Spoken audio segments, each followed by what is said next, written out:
valamit mondok. Szomjas vagy, látom, üveg vagy. Lehet, hogy nem vagy gyenge, de ha a szívedbe száll a penge, attól nem érzed magad jobban. Ha a kocsitban bomba robban, tudom én, erős vagy persze, de ha a fejedben ott van a fejsze, vagy a fegyver csövében nézel, ott már semmire nem még nézel, és hiába vagy gazdag, ha az égiek leszavaznak, a kocka el van vetve, de meg a földön átvetve, ott már hiába van ügyvéd, aki a törvényektől megvéd. Itt senki se golyó álló, és azt szakad a fényű álló. A halálozás végén, a túlvilági tévén, majd rólad szólnak a hírek.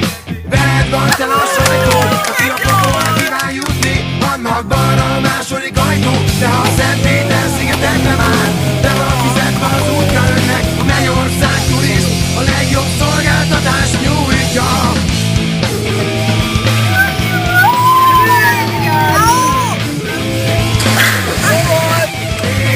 És lehet, hogy nem vagy gyáva, és a végén te maradsz állva, de mire jó úgy ez az élet, hogyha kell még élelés. Hiába vagy bátor, mint egy római gladiátor, ami keményen, mint a szikla mégis. Lehet, hogy keményen szikla, a gyújtózsidó végén, és a túlvilági tévén, majd rólad szólnak a hírek. Veled van tele a sajtó, aki a pokolra kíván jutni, annak balra a második ajtó. De ha a Szent Péter szigetekre már, de van fizetve az útja önnek, a Mennyország turist a legjobb szolgáltatást nyújtja.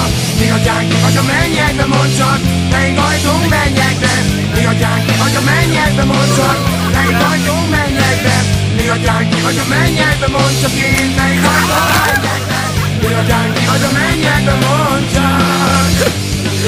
Az emberek megnéznek, hogy az Isten a pénzlet, sorban járnak, és az jelenti a rangot. Ennyire állat az autót, mekkora mellő a rőd, és hogy meddig kell ott feltekerni, a kocsiban a hangerő, a kocsiban a hangerő.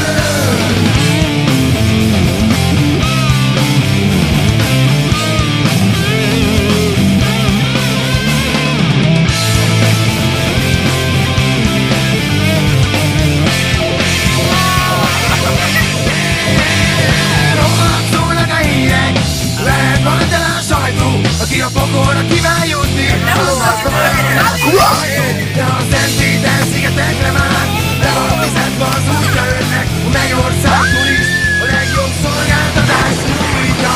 Mi atyánk, ki vagy a mennyekbe, mondd csak, melyik ajtónk mennyekbe. Mi atyánk, ki vagy a mennyekbe, mondd csak, melyik ajtónk mennyekbe. Mi atyánk, ki vagy a mennyekbe, mondd csak, melyik ajtónk mennyekbe. Mi atyánk, ki vagy a mennyekbe, mondd csak, melyik ajtónk mennyekbe.